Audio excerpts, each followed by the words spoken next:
for the Martyrs Day, that is 3rd of June every year. And of course here we do celebrate that very, very much, being an Anglican church-based TV station. We are glad you are joining us for this show, where we get to analyze and interact with different guests, and of course analyze the issues that are happening around our country, around our society, but also around our district as Kampala. My name is Carol Norman Tumwine, and we get into the discussion. Right before, I'd like to remind you of Fatiinah Hotel by Marriott Entebbe, where they promise comfort and luxury at its best. Remember, they do have a number of services, including different buffets and cuisines that you can try out, including Ugandan dishes and snacks, like, chips and chicken for the kids, and whatever else you want to eat. They also do have very, very healthy meals in case you are looking to diet. Now, they also have services like the gym, the spa, and the swimming pool, where you can keep your health in check by going for some exercise, as well as some pampering time of your own. Go with friends and family and spend a night, because they do have accommodation as well, and different games like golf and all the likes. They have they host receptions for weddings and all that that you can think of, baby showers, bridal showers. These days you have intro showers, so don't you worry, because Fatiinah Hotel by Marriott Entebbe got you. Their numbers are running on your screens, and you can always call them for a reservation or booking, and of course enjoy your life. Now, of course, today's discussion, we do have a number of religions when it comes to us, Uganda as a nation. We are a multi-religion country. We do have the Orthodox, who have also their leaders. We've seen them around. We have the cultural leaders who decided to call themselves the herbalists. We go on to have Catholics. We have the Anglicans.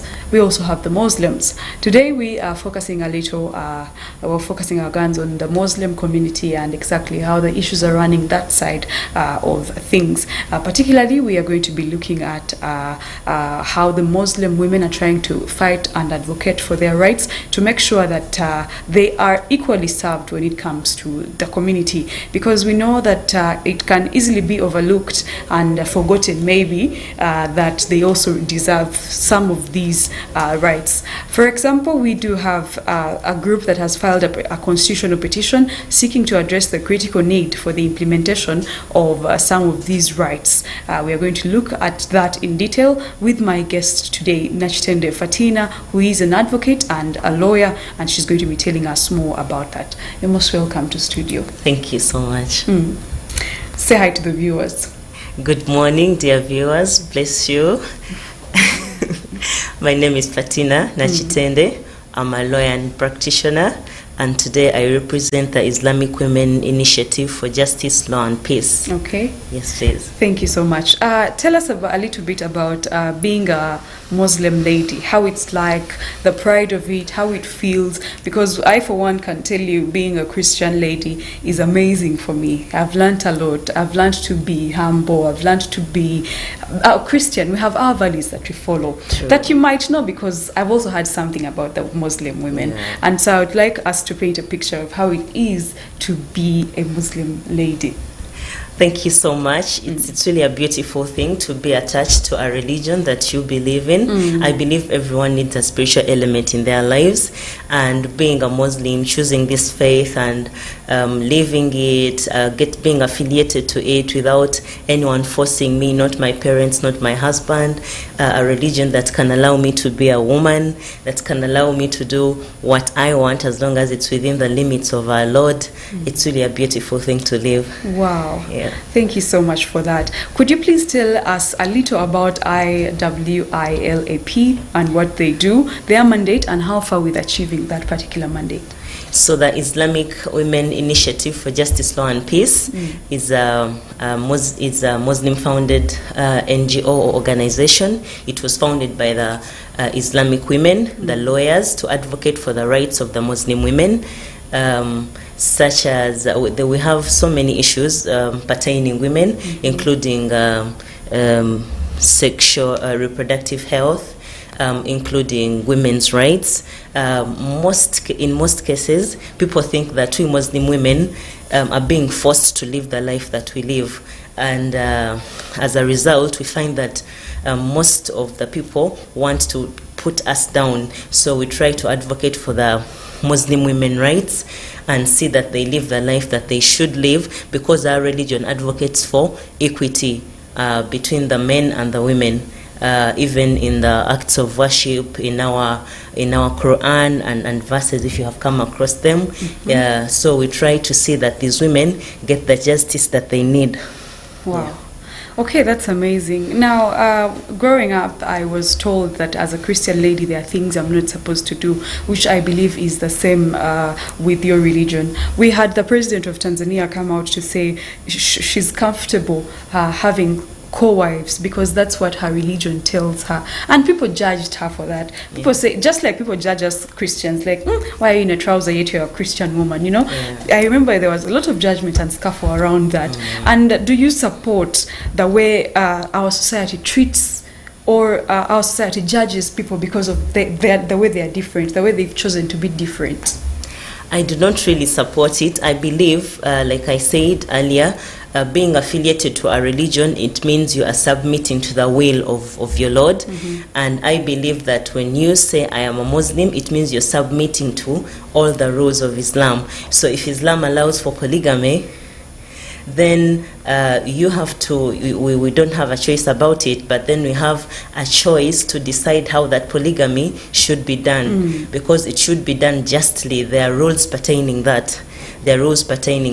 And I don't believe in people judging others for being affiliated to their religion if they're doing it right. Okay. Yes. Thank you. Okay, let's move to sexual and reproductive health rights. What are some of those rights that you think pertain to this particular topic of sexual and reproductive health? And why is it too much that you have come out to say we would really need a right? What are those some of those things that are happening for it to be to the extent that we need a law to protect the women, the Muslim women? Okay, about the sexual and reproductive health rights, they envisage a lot. For example, in Islam or in the other religions, there is the spacing that we know, or there is a family planning that we know. Now, most people have a misconception that in our religion, we are not allowed to use any family planning method. For example, they believe that we just produce, I would use the Luganda word for that we just produce, just like that. But then our religion allows spacing. But you can find a man who will tell the lady, irrespective of her health issues, and he will say, you are supposed to give birth every year, and I don't care. We are not allowed to use any family planning method. That's not allowed in our religion, which is not right.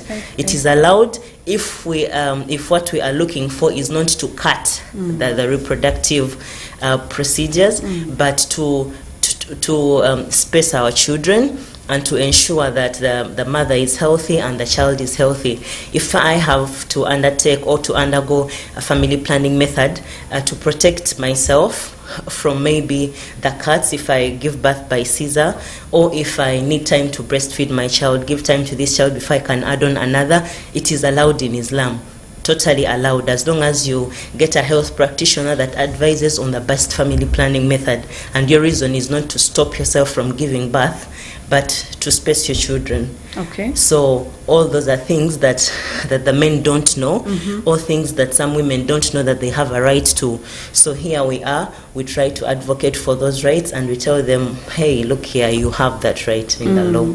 Okay. Yeah. So how do you help a woman who walks up to you and says, my husband is forcing me to do what I don't want, to give birth each and every day? How exactly do you then start to help such a lady who has come running to you with that issue? Hence the Qadhis quotes that we are going to talk about today. Okay. Yes. All right. And how about awareness? Because it seems that the Muslim community actually has no idea that these are their rights. So they do keep humbly following and abiding to things they don't want because they do not know what exactly is their right. So how far with awareness and making sure that the Muslim community may be going to mosques and all these Muslim clubs to make sure that you create that kind of awareness? So we do hold seminars. We do hold seminars and workshops. First of all, the workshops for the leaders to educate them about these rights and to send them to go back to their people and tell them about these rights. We go deep in the villages in Budaka where our NGO is founded, and in different districts. We do go to the mosques and engage these women and tell them about their rights. And although sometimes there's a misconception when you talk of women's rights, a certain group of the people may think we are trying to get the women to be over-empowered and to go against the community or their husbands and something like that. But that is why we also try to engage the male leaders and tell them that, hey, look here, this is our religion, this is what it says about a woman, and you should empower these women to know all this about their religion, so that we are also not tagged as bad, so that our religion is not thought of as a religion that diminishes a woman or that shrinks a woman's rights and puts them down, which is not true. So we are trying to do all the advocacy, go to the, do the seminars, workshops, engage the women at mosque level, at the corporate level, and we are trying really. Okay. Yes. But are the Muslim men with you on this one? Because I feel like they will start believing that you are trying to get their women to rebel and disrespect them. You know, men in their masculinity, they'll always think any time you speak up, then you're trying to, disrespect him and all. And some of them are not patient with these things. How exactly are you bringing the men on board to make sure that they are in support of this and not look like you are trying to, water them down? There's usually a section, but we are using the male lawyers to also deal with the men from that angle. But also, like I said, in these our advocacy and the workshops that we do have sessions for males, and we do have sessions for females. And we are trying to open our books, our religious books, and telling them, look here, this is what our religion says, and it is not fair for you to do this. There will always be that that community that is conservative, that will always say, no, a woman is a woman, know your place, this is what you're supposed to do, and they are just trying to shrink them. But also there's a good section that we are working with that is alive to these to the peculiar nature of women in Islam, and that are trying not to mix equality and equity, because what we advocate for is equity, not equality. Because I believe even in your religion, a woman is supposed to be subordinate to a man. Very true. If there is the Bobby Wine song, Adam and Eve, and Bobby Wine is not a Muslim, and he was alive to the fact that a man is elevated over a woman. So we are alive to that, and we don't train our women or the women that come to IWILAP, our NGO, we don't train them to be overboard and take up the men's place in the homes. No, we are just trying to show them their rights in Islam, how Islam loves them and it accommodated for them. They are also loved, and they should not feel like because they chose to be married, their personalities have been shrunk and they have no say and all that. We are trying to show them that, look here, Islam loves you, and our God loves you, He accommodated you. You don't have to feel down by mere fact that you chose to be under a man. And I've heard, before we get to the Qadhis law, and you tell us more about it, and the Qadhis courts that you are really constitutionalizing for operationalization of, I've heard a lot about Islam women, that the men don't allow them to work sometimes. So you have your dreams as a lady of becoming a lawyer, an advocate, and then you get married to this man and he tells you to sit at home. Is that true? And if it's true, is this law going to help on such matters? Okay. I think it all goes back to how the marriage starts, to how the marriage starts. These are all things that are addressed and talked about during marriage. At that time of courtship and all that, you agree on things. You agree on lots of things. Basically, our religion does not bar women from working, as long as you're working within safe environments. Environments that will not cause you to do adultery, environments that will make your marriage the first priority. And that is what we advocate for, and that's what our religion advocates for. So if a man refuses a woman to work, then it means there is miscommunication between the man and the woman, and those are matters that are supposed to be handled. If it's really to such a bad level, then we have to summon them and address these issues. But they are usually family wrangles, just like Christians can have an issue, just like I can have maybe a workmate and my husband comes across things in the phone and and he says, you're not going to work tomorrow because I don't like your work environment, this and this is happening to you at work, and it's costing me my marriage. Like, it's usually under those circumstances. Otherwise, Islam has no problem with a woman working as long as she's working within the limits of her religion. She can perform her prayer. The job does not require her to take off her veil and diminishes her religion and bars her from practicing the Islam as she's supposed to practice it. Okay. Yes. Thank you. Now let's get to the constitutional authorization petition to operationalize Article 129 1D, to establish the Qadhis courts. Let's start from Qadhis laws themselves. What someone hearing Qadhis laws or Qadhis courts will wonder, what is that? So how can you explain it to a layman out there? Qadhi is basically an Arabic word that means a judge or something that adjudicates between matters or between petitioners or parties. And Qadhi's courts are basically the Islamic adjudication courts. They are in Uganda. They are available. We have them at the main mosque, Uganda Muslim Supreme Council.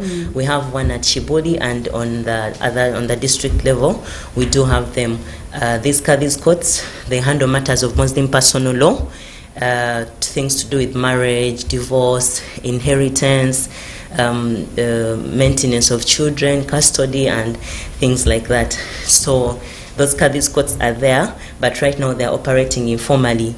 And Article 129 1D provides for them. It says that justice or justice shall be handled or adjudicated by the courts of judicature, like our courts of judicature as we have them in Uganda. We have the Supreme Court at the top. We have the Court of Appeal, which is also the Constitutional Court.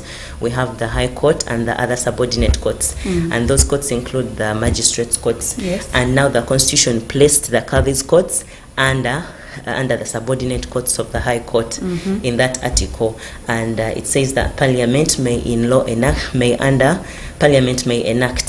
an act of Parliament, or it may enact a law that operationalizes those Qadhis courts.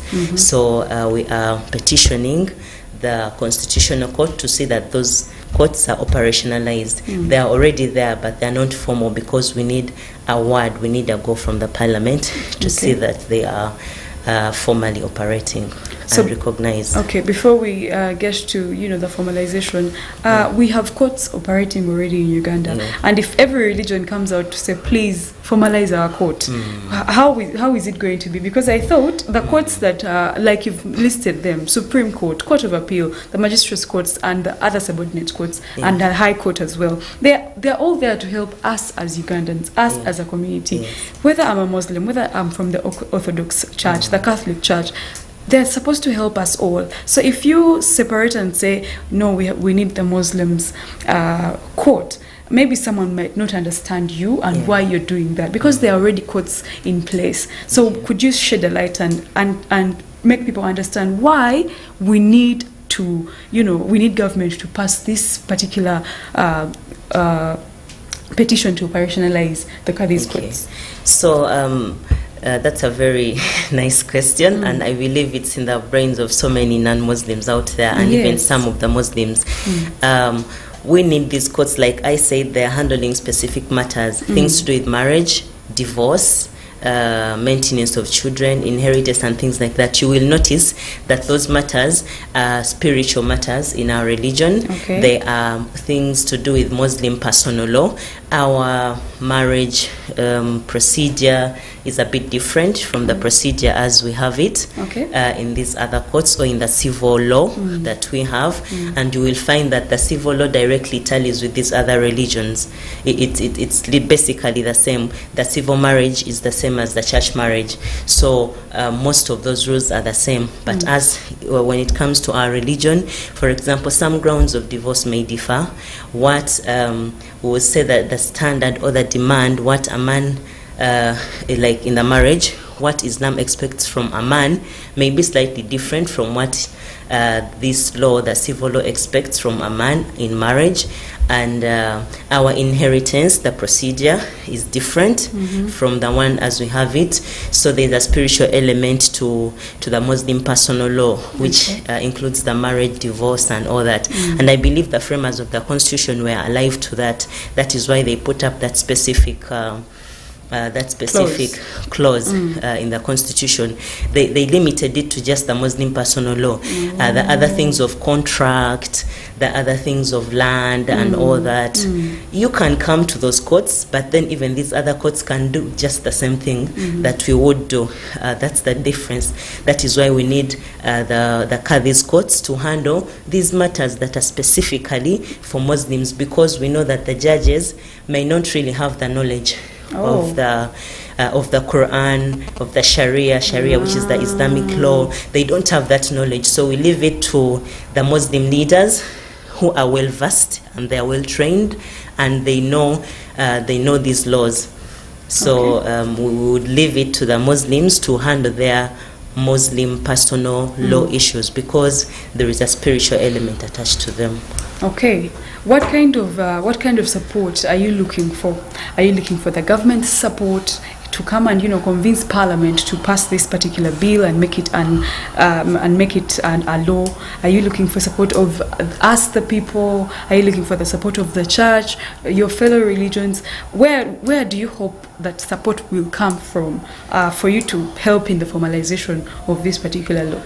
Okay, so these courts are currently running, but we do believe that if the Constitutional Court adds a voice and orders the Parliament to enact a law that operationalizes or that recognizes these Qadhis courts and rightly places them under the justice system as we have it in Uganda right now. That is currently what we need in our petition. We need the Constitutional Court to move the Parliament to enact a law that operationalizes those courts. Otherwise, we have engaged the stakeholders, the MPs. We have talked about it. They see the need, but of course, one MP cannot come out on his own. This is a constitutional matter. It's to do with an article of the Constitution. So we need the Constitutional Court to pronounce itself to the fact that there is need to enact a law to operationalize these courts, or there is need to operationalize these courts. My next question was going to be how far we're pushing for it, how far we that support, because I'm thinking it's not easy for Parliament to just wake up and pass the law. You've seen some laws that have been tabled before Parliament and have taken a long time. Do you see this happening anytime soon? And do you see yourselves still holding the strength to carry on this push until you get what exactly you want as Muslim ladies, as the Muslim community, something that will favor you? Just like you've said, for example, I am not a Muslim, so I don't know the Quran. If I were a lawyer and those things were tabled before me, I would judge according to what I studied in class and not what is spiritual based. So I think I understand that point. But are you seeing this happening anytime soon? And won't you give up in case it takes some time to, it takes some time to be tabled before Parliament and for Parliament to pass it? Well, it has been a journey. It has not just started from this constitutional petition. Oh, okay. It has been a journey. There's the Muslim Personal Law Bill that was passed, I think, in around 2020, 2022. And it is there. It was tabled in Parliament to have these courts operationalized to handle matters of Muslim personal law. But we are still pushing to see that bill is enacted or is passed into law.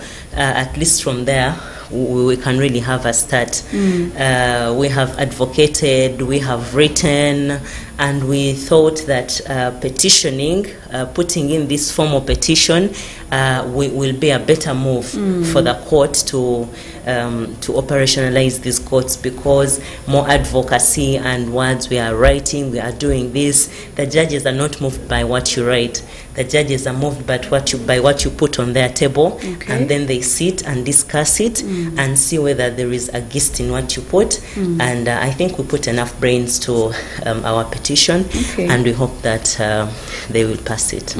Yeah. All right. So then one would wonder, right now, where are these Muslim, maybe ladies, but also where are Muslims now reporting these issues? If this law is not yet enacted, then where are the Muslim women reporting these issues that are pressing them? And is it going to only be for women? I think even the men. So where are the Muslims generally, for now, reporting their issues? And is it because where they're reporting now has failed to really, really make an impact? And that is why you're pushing for this particular bill? Okay, thank you so much for that question. The Muslims are currently taking their, I would say, marital or their Muslim personal law issues to these courts, to the Qadhis courts. They are taking them there, and they are being heard. Okay. They are being heard. Okay.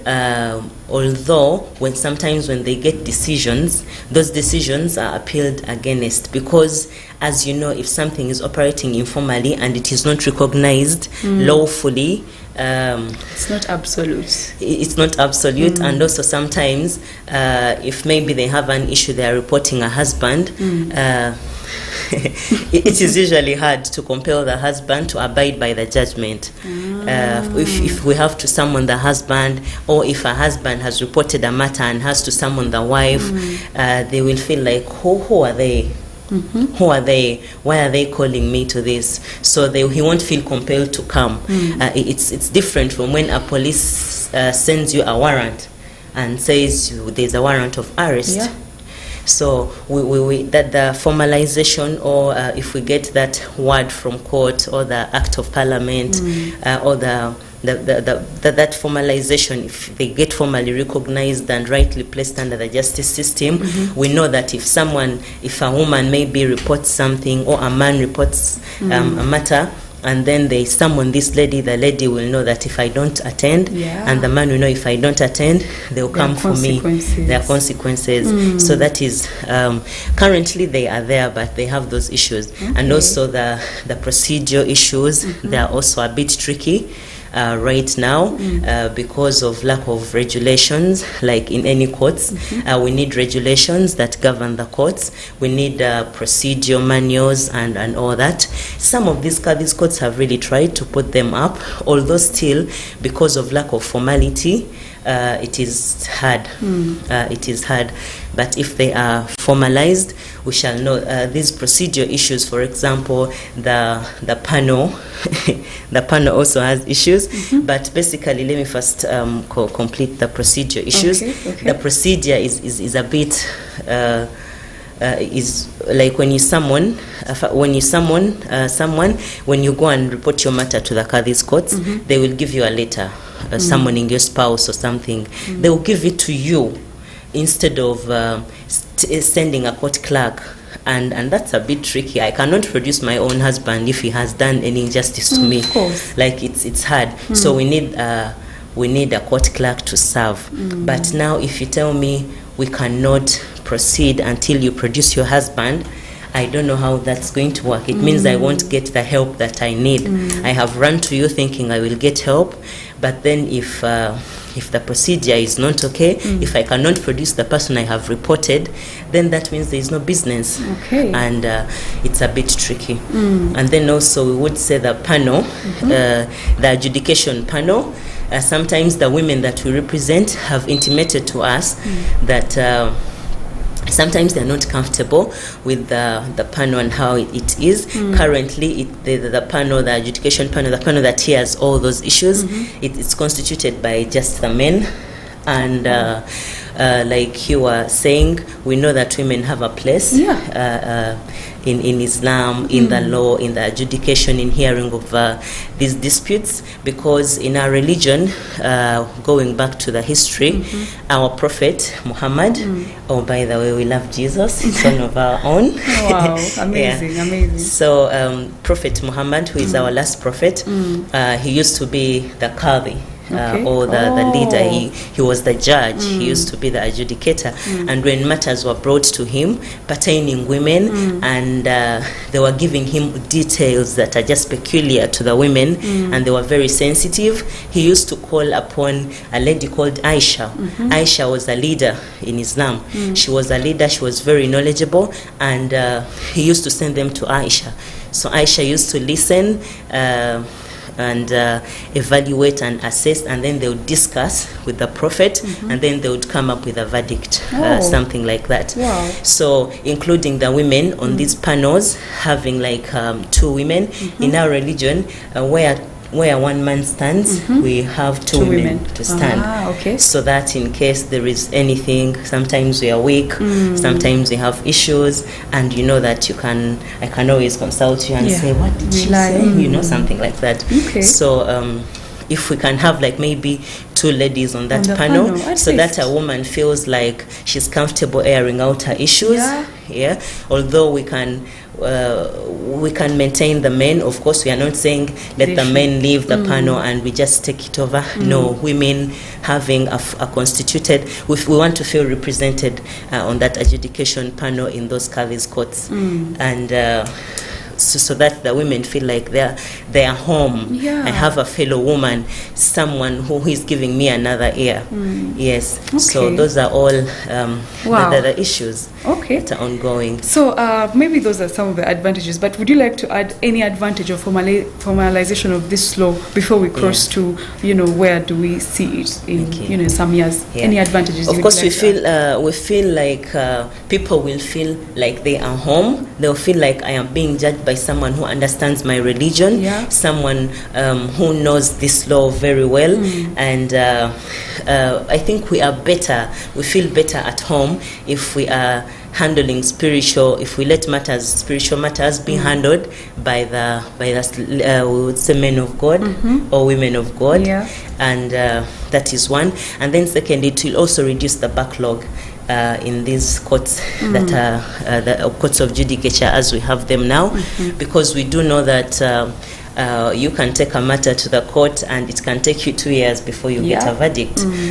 There's a marital issue I was handling in court, and it had been filed in 2016, but the judgment was passed in 2023.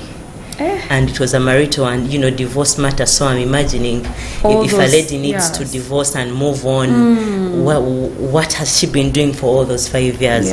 But if our Muslim personal law matters are removed from those courts, taken to the Qadhis courts, and these courts are well constituted, they are formal, they are well regulated and running things the way they are supposed to run, we believe that there will be quicker dispense of justice among the women and also the men as well, because when you talk of women, we are talking about children, we are talking about their custody, how are they going to be maintained and all that. We are a women's group, but also we know that definitely women are not the only people that need these courts. Sometimes they are stubborn women and the men need rescue, although most men they would keep quiet, they would feel like I'm a man, I can do this as a man, so most times they don't want to seek help. So it's mostly the women that seek help. That's why we put up a voice for the women, but these are courts for all Muslims, and Muslims, children, they are all welcome to those courts as long as they are formalized. The other challenge that I didn't tell you is that if I get a judgment from those courts, the Qadhis courts currently, those judgments can be appealed against in these courts. In the main courts now. In the main courts. Because and the grounds are usually that they don't have the jurisdiction to pass. They did not have the jurisdiction or the audacity or the right to hear or to preside over that matter. And good enough, there are those judges who are alive to Article 129. And those judges in those courts, they're like, but those courts are properly operating. And if they based their judgment on your religious affiliations and on your religious laws, we do believe it was a good decision. And they usually chase them. But then there are others who would be like, no, it's okay. So they are quashed, the decisions and all that, and all the efforts put in by those leaders in the Qadhis courts, we find that they are just quashed. But if at least we would get that formalization, operationalization, things would be streamlined. Okay. We have our people in Kenya. Kenya is running these courts very properly. Formally. They are under the level of magistrates courts. Wow. They have the Qadhi, they have regulations, they have procedure manuals, the decisions are binding, the procedures are okay, and people are very comfortable and satisfied with their decisions. Okay. So if we can borrow a leaf from just our neighbors across, we just take a bus to Kenya and the law is operating and it's good and there's no issues. Okay. So it's just that formalization that is lacking, because even them, they enacted those courts from a constitutional provision like the way we have it right now in our courts. Okay. Is IWILAP the only organization fighting for this, right? Other organizations have really tried. The difference is some have pulled out. Some have pulled out because of the long waiting. They have talked and nothing has been done. But the difference with IWILAP is that we have come out and filed a formal constitutional petition. You know, there is this saying of you don't submit from the bar, meaning don't just shout out and you're not doing anything about it. You're complaining to someone about your husband, about what have you done, like have you really addressed these issues before, like have you taken the formal route that you're supposed to take to address a matter, and that is what we are trying to do. Other organizations, we commend them, they have really tried, only that we are now a step ahead with the constitutional petition, and they are with us. The lawyers, the Muslim women, the men are also with us on this, because they also know that their issues would better be addressed by the Muslims. Their spiritual issues better be addressed by the people who are versed with that law. The Qadhis also have qualifications. It's not anyone can sit and be a judge. There are qualifications. They just need some training of the formality, like how we do it in these courts. They just need some training. Otherwise, regarding the Islamic law and all that, they are okay. Okay. Yeah. Thank you so much, my guest, Nakitende Fatiinah, the advocate and lawyer, trying to, together with IWILAP, her organization, the Islamic Women Initiative for Justice, Law and Peace, are trying to advocate for the rights of Muslim ladies, but not only ladies, but the Muslim community at large. You know, it is one of the largest communities we have in Uganda, and it is very, very strong. So I think that whatever they are pushing for, the power is in the people. The power is in the people's hands. I believe that they will be heard. And of course, we are supposed to live harmoniously. If the constitutional courts are not working out for them, if the High Court is not working out for them, if the magistrates courts are not working out for them, then I believe they really need to formalize their courts and run their spiritual matters the way they see fit. We are taking a short break and we are returning with more. Don't go away. Issues at hand, powered by Frontier Hotel by Marriott Entebbe. Comfort and luxury at its best.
This is Church of Uganda Family TV, enriching lives.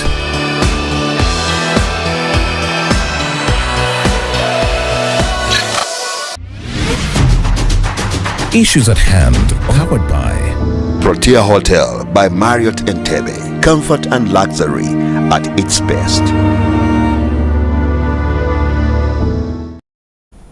Because of time, we only have 10 minutes. Let's just get into the discussion. I want to ask Fatiinah, first of all, why do you have to cover up like that? Because if I met you tomorrow, I wouldn't recognize that you are the one I hosted. And our viewers out there are wondering, okay, how does she look like? I expected that question from the beginning. I was like, God, let her not ask it. But since now that you've asked, I'll just answer it.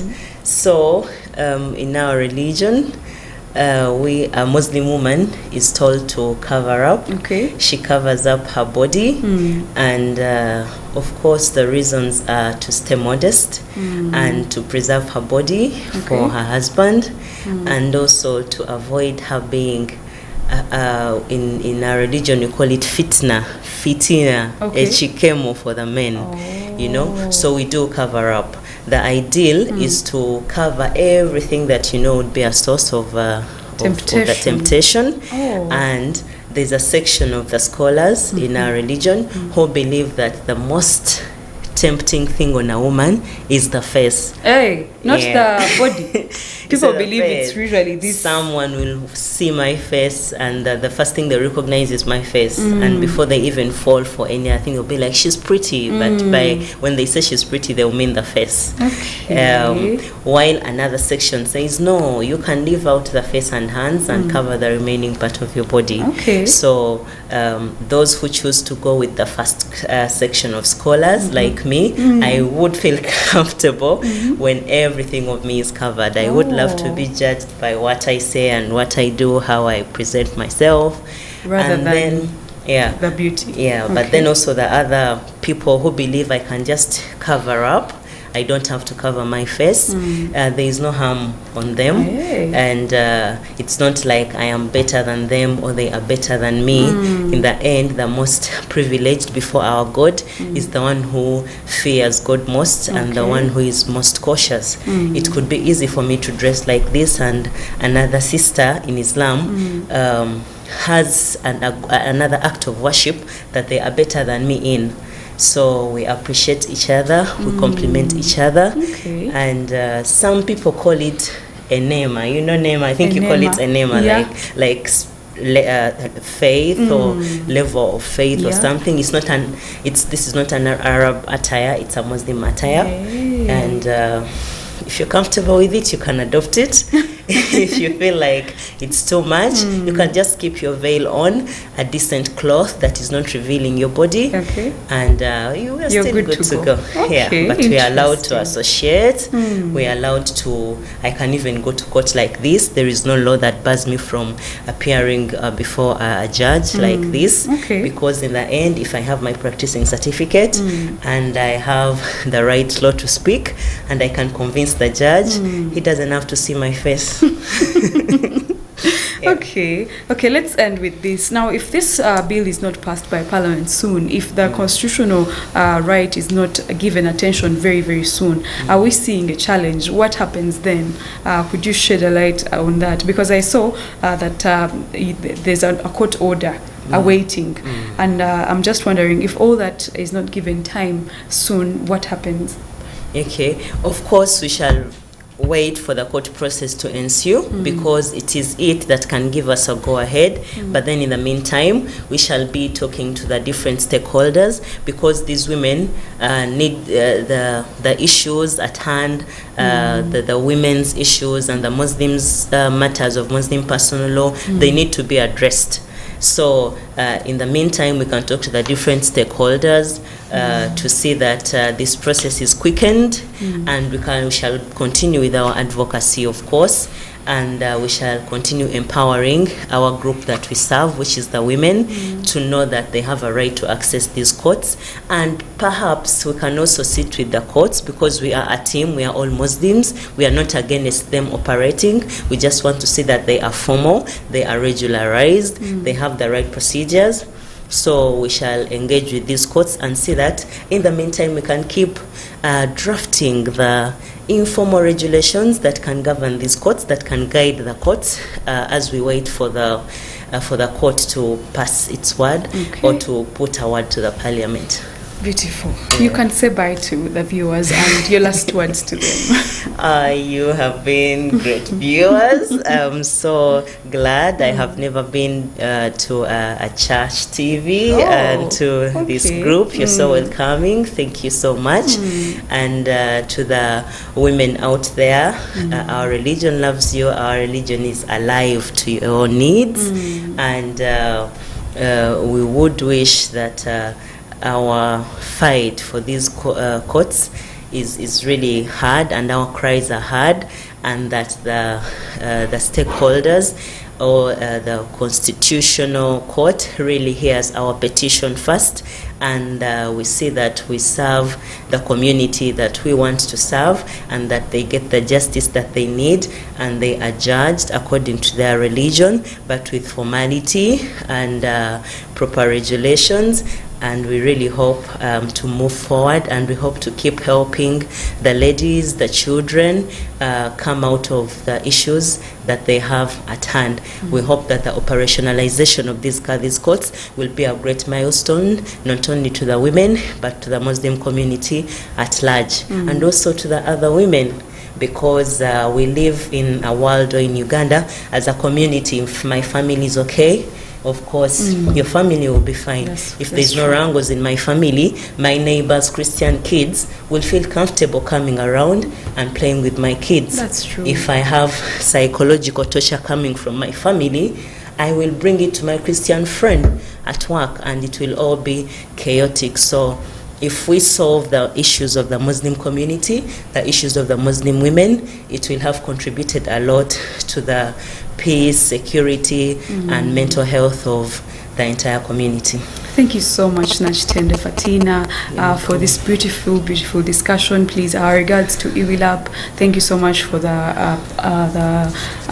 impact that you are, causing on the community, and it is much appreciated. As the media, we can give you platform to come and raise these concerns and awareness to the people out there. Thank you so much for our viewer that has been out there watching. It is a great pleasure always having you. The people on YouTube where we were live, it is a great pleasure. We're powered by Fatiinah Hotel by Marriott, and for myself and the production crew this morning, it's